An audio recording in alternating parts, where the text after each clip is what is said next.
Բարև ձեզ, այսօր Fast Info-ի հյուրը քաղաքական վերլուծաբան հայրենիք կուսակցության քաղխորհրդի անդամ Կարեն Կարապետյանն է։ Բարև ձեզ, պարոն Կարապետյան, շնորհակալ եմ հրավերն ընդունելու համար։ Ես էլ եմ շնորհակալ հրավիրելու համար։ Պարոն Կարապետյան, օրերս Նիկոլ Փաշինյանը Վլադիմիր Պուտինի հետ հեռախոսազրույց ունեցավ։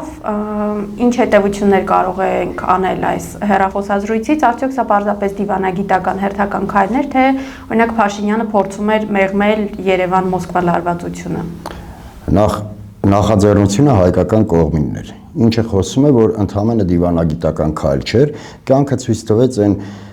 քարոզարշավը, որ պետք է իբր մեր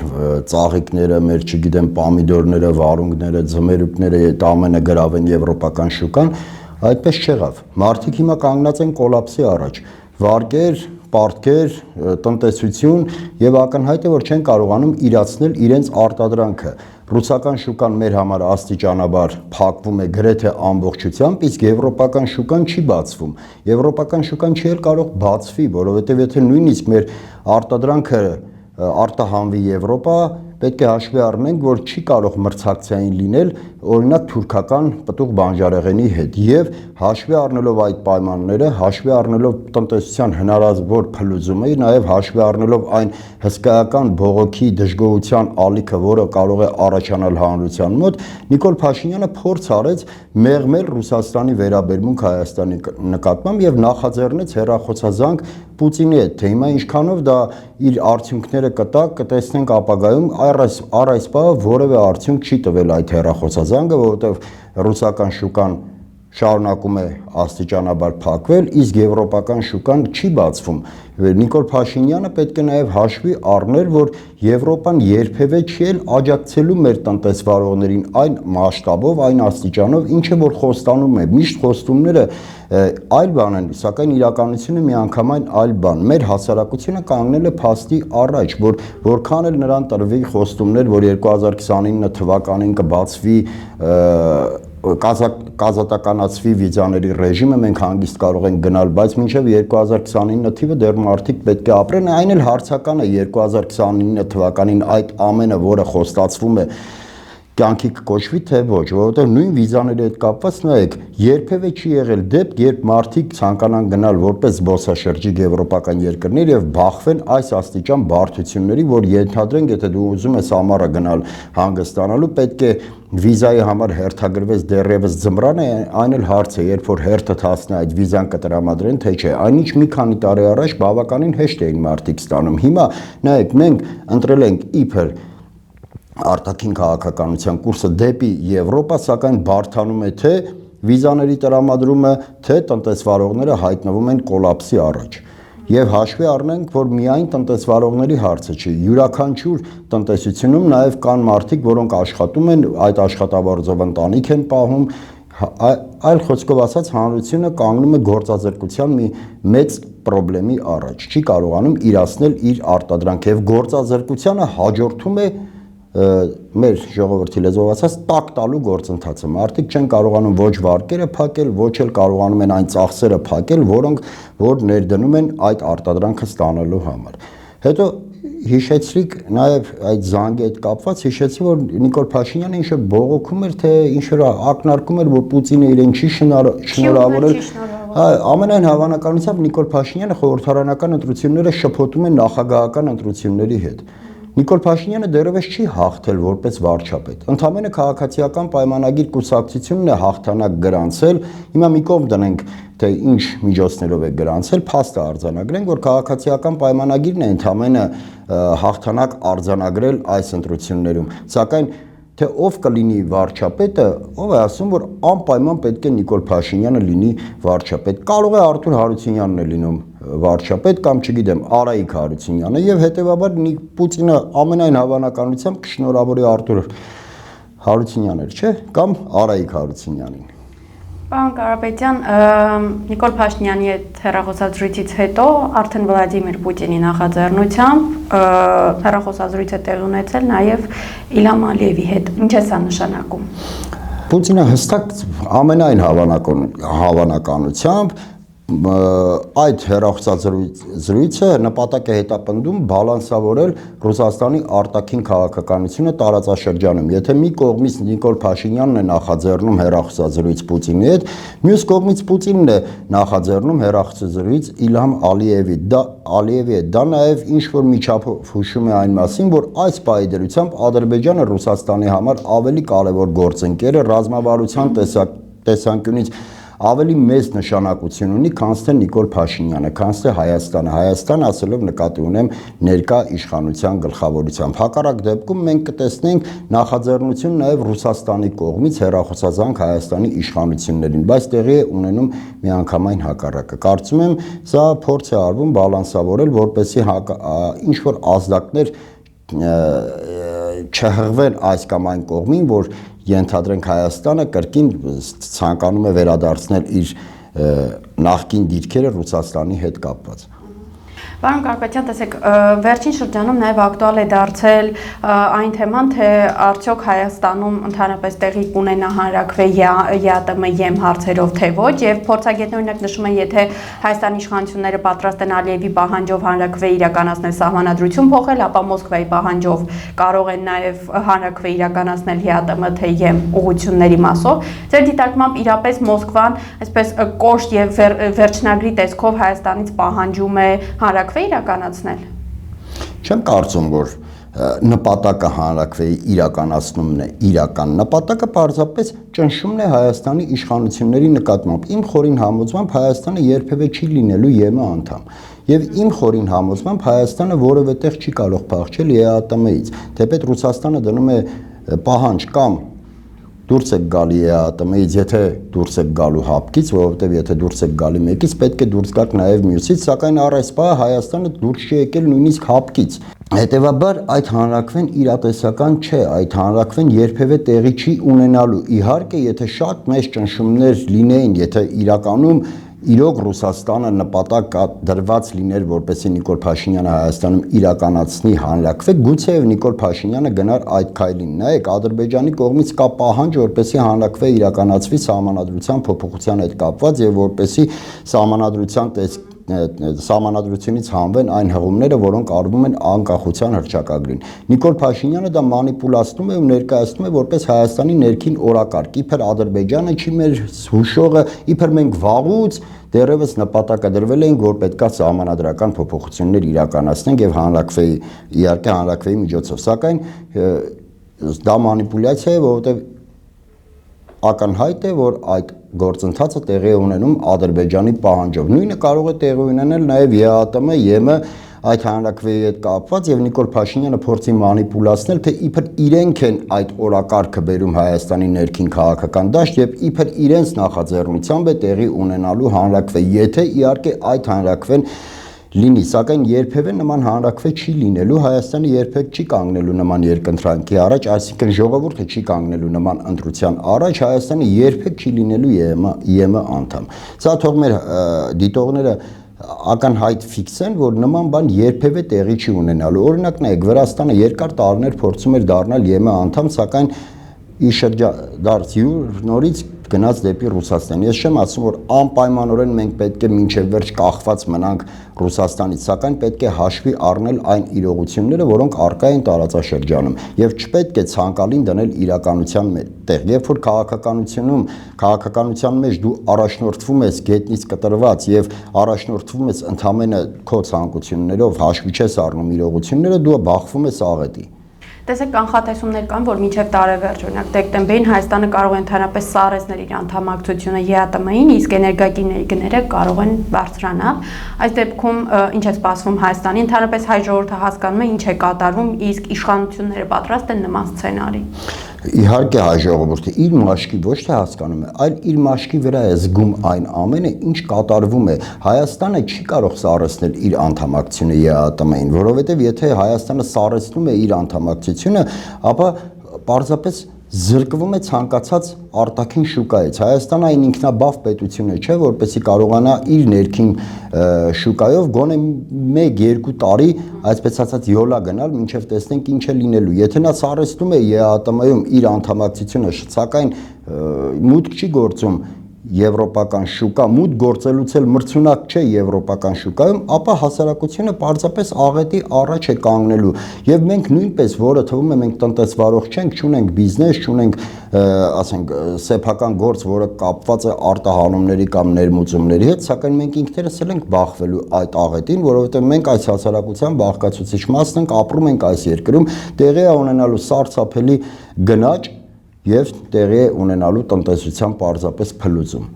Լավ, այս դեպքում օրինակ ինչ պետք է անի Հայաստանը, որպեսզի կանխի այս ամենը, կամ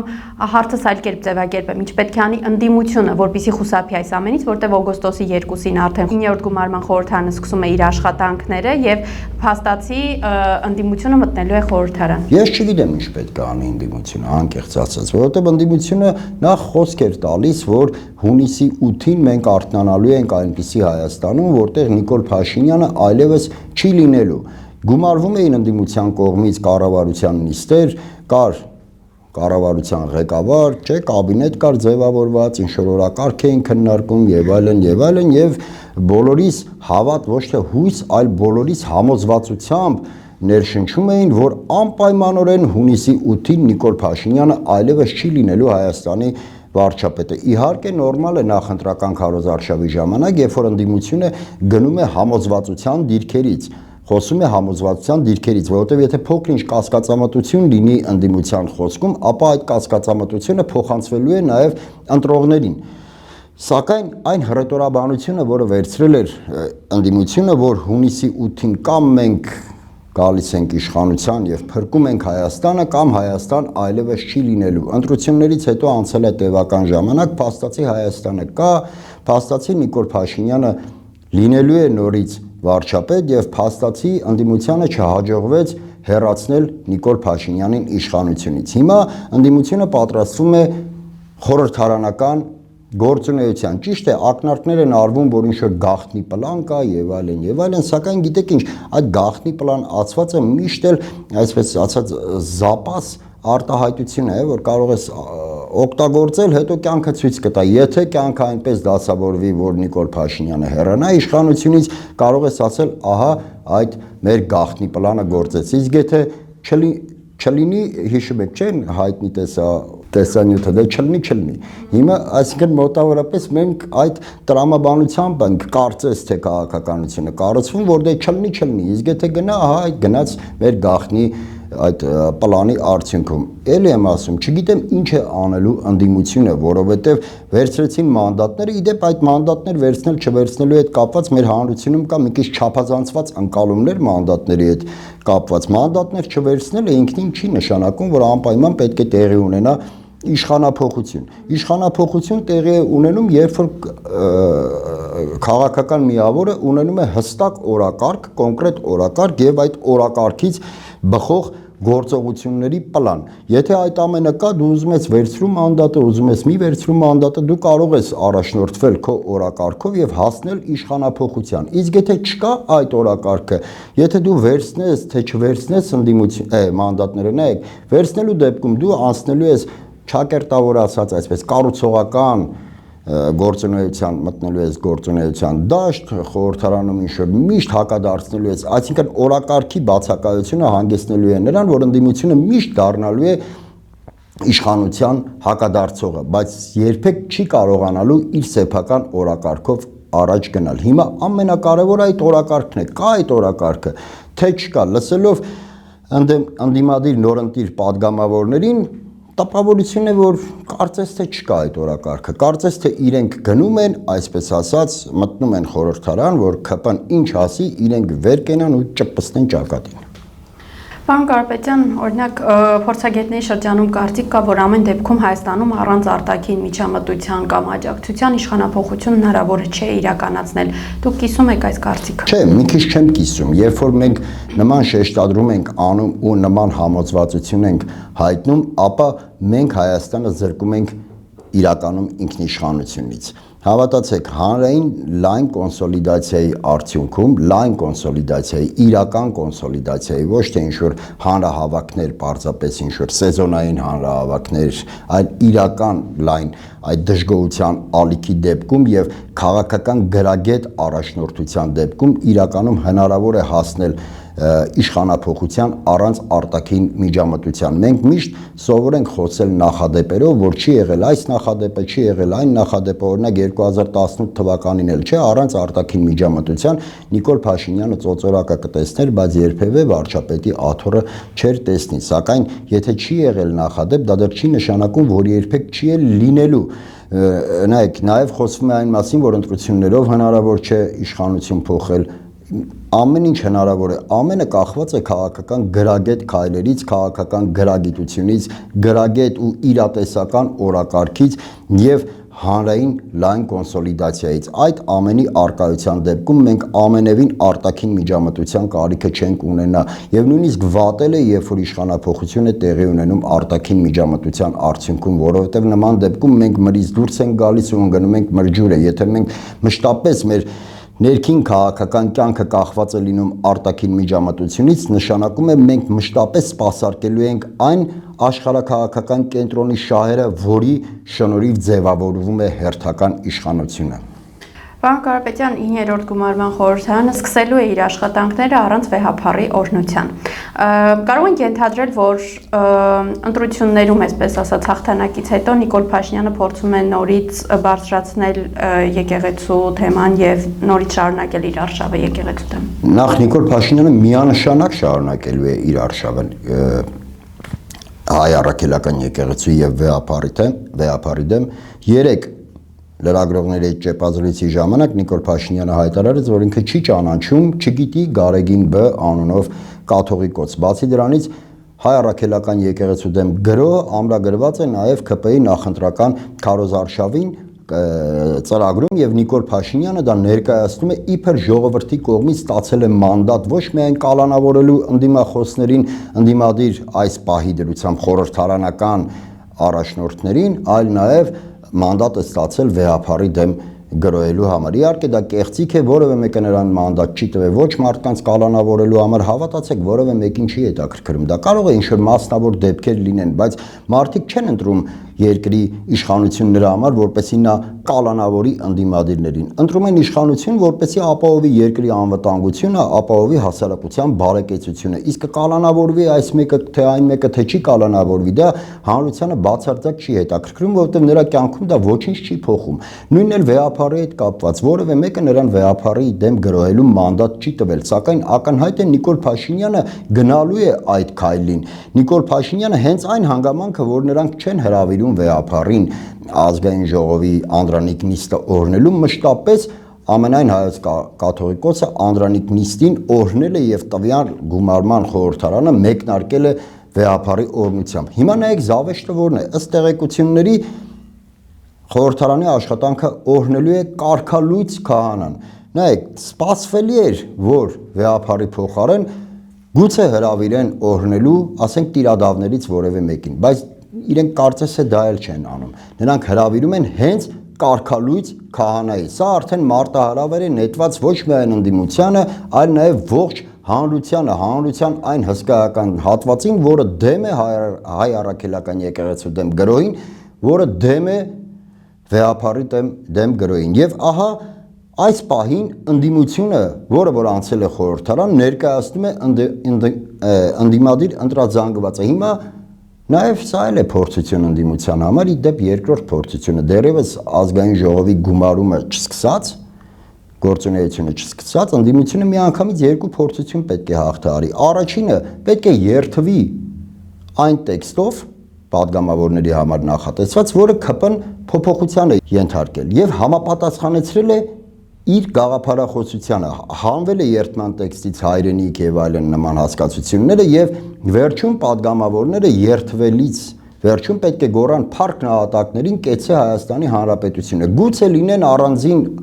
պատգամավորներ, որոնք այդ ամենը գոռան Նիկոլ Փաշինյանի տեսքով, Նիկոլ Փաշինյանի ձայնով, միմիկայով եւ այլն այդ հիստերիկ շարժումներով, գուցե, բայց Խոսքը հիմա անհատների մասին չէ, այլ հավաքական ընդդիմության մասին է։ Հիմա նայեք, իրականում ոչ մի վատ բան չկա, երբ որ մարդը ասում է փառք նահատակներին եւ կեցցե Հայաստանի Հանրապետությունը, նույնիսկ ողջունելի է դա։ Սակայն խնդիրը այն է, որ դա Նիկոլ Փաշինյանը մանիպուլացնում է եւ դրանով փորձում է ազգայինը, հայրենիք հասկացությունը դուրս մղել երթման տեքստից։ Հիմա ընդդիմադիր падգամավորները նախ պետք է հաղթահարեն այդ փորձությունը, երթվեն այն տեքստով, որը նրանց հրամցնում է Նիկոլ Փաշինյանը։ Հաջորդ փորձությունը այն է, որ նրանք պետք է որոշեն, արդյոք պատրաստ են լինելու անդրանիստի ժամանակ ընդունել կարգալույծ եղած քահանայի օրինանքը, թե կբոյկոտեն այդ անդրանիկ նիստը եւ դուրս կգան նիստերի դահլիճից։ Դա արդեն ընդդիմության որոշելիքն է, սակայն այդ քայլերը ցուցիչ է նաեւ հետագա գործունեության հետ կապված, թե ինչպիսի քաղաքական ընթացք կստանա այդուհետ իրենց քաղաքական գործունեությունը խորհրդարանում։ Եվ վերջում պարոն Կարապետյան, կարծիքներ կան, որ ամեն դեպքում Նիկոլ Փաշինյանի այս իշխանությունը արդեն երկար չի կարող տևել, որովհետև նախ իշխանության ներսում ճաքեր կան, երկրորդ եւ հասարակության շրջանում դժգոհություն կա Նիկոլ Փաշինյանից եւ արտաքին դերակատարների մի մասը ամեն դեպքում էլի դժգոհ են նրանից։ Լսեք, ես երկար տարիներ եղել եմ ՀՀՇ անդամ։ Երբ որ 98 թվականին Ռոբերտ Քոչարյանը եկավ իշխանության, ՀՀՇ-ում տիրում էր նման մթնոլորտ, որ 6 ամսից ավել նա չի իշխանավորելու։ 6 ամիսը անցավ, ժամկետ սահմանվեց մի տարին, որ մի տարից ավել Ռոբերտ Քոչարյանը չի կարող մնալ իշխանության ղեկին։ Սակայն Ռոբերտ Քոչարյանը մնաց իշխանության ղեկին 10 տարի։ Նրան փոխարինեց Սերժ Սարգսյանը։ Ես 2008 թվականին եղել եմ այդ քաղաքական պրոցեսների թաթերաբեմում, կիզակետում, այսպես ասած։ Եվ երբ որ Սերժ Սարգսյանը ընտրվեց Հայաստանի նախագահ, նորից նույն տրամադրությունները կար 6 ամիս, հետո տրվեց մի տարի ժամանակ, որ այ չի ձգելու։ Սակայն 10 տարի Սերժ Սարգսյանը պաշտոնավարեց նախագահի պաշտոնում։ Նույնն էլ Նիկոլ Փաշինյանի պարագայում է։ Գիտեք ինչ, մենք մշտապես ինչ-որ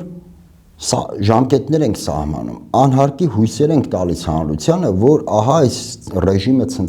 խուճապի մեջ է, ռեժիմը ճաքեր է տվել, ռեժիմը փլուզվում է եւ այլն, եւ նա չի ձգելու իր ամբողջ ժամկետը։ Աստված տա Նիկոլ Փաշինյանը չձգի այդ ժամկետը։ Սակայն մենք անհարկի հույսեր տալու փոխարեն, խոսքս փորձագիտական շրջանակների եւ քաղաքական շրջանակների մասին է, անհարկի հույսեր տալու փոխարեն պետք է մատնանշենք այն հստակ գործոնները, որոնք նպաստելու են նրան, որպեսզի Նիկոլ Փաշինյանի իշխանությունը չձգի իր ողջ ժամկետը, որով որ նա ընտրվել է։ Այսինքն էլի վերադառնում ենք օրակարգին։ Քաղաքական շրջանակները փոխանակ ասելու, որ միևնույնն է մի տարուց Նիկոլ Փաշինյանը հեռանալու է, պետք է այդ օրակարգը առաջ բերեն, թե ինչի արդյունքում է նա հեռանալու։ Փորձագիտական շրջանակները պետք է հստակ գործոնները մատնանշեն, թե ինչի արդյունքում է Նիկոլ Փաշինյանը հեռանալու։ Երբ որ այդ ամենը բացակայում է, մենք պարզապես տեղափոխվում ենք հույսերի մի հատ երկնային ամրոցում եւ հերթական անգամ հիասթափեցնում ենք հանրությանը, որովհետեւ հանրությունը լսում է մեր խոսքին, հավատում է ինչ որ միտեղ, որ գուցե եւ ահա Նիկոլ Փաշինյանը 6 ամիս կամ մի տարի չպաշտոնավարի, սակայն երբ որ այդ ժամկետը լրանում է, հանրությունը թե հիասթափվում է, թե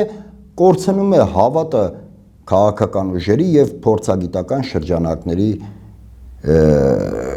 նկատմամբ։ Հետևաբար այդ ամենը ասելու փոխարեն մենք պետք է գործենք, մենք պետք է ստեղծենք նախադրյալներ, ստեղծենք պայմաններ եւ հանրությանը ասենք, ահա հարգելի հանրություն, Նիկոլ Փաշինյանը հեռացավ։ Ոչ թե ասենք, որ մի տարի հետո հեռանալու է։ Շատ լավ, շնորհակալ եմ հարցադրության համար։ Այսօր իմ հյուրը քաղաքական վերլուծաբան Հայրենիքի կուսակցության քաղխորհրդի անդամ Կարեն Կարապետյանն էր։ Fast-Info-ի հաղորդումներին արագ հասանելիություն ունենալու համար կարող եք բաժանորդագրվել YouTube-յան մեր ալիքին։ Համախմբենք եւ փրկենք հայրենիքը ներքին ու արտաքին թշնամուց։ Մինչ նոր հանդիպում։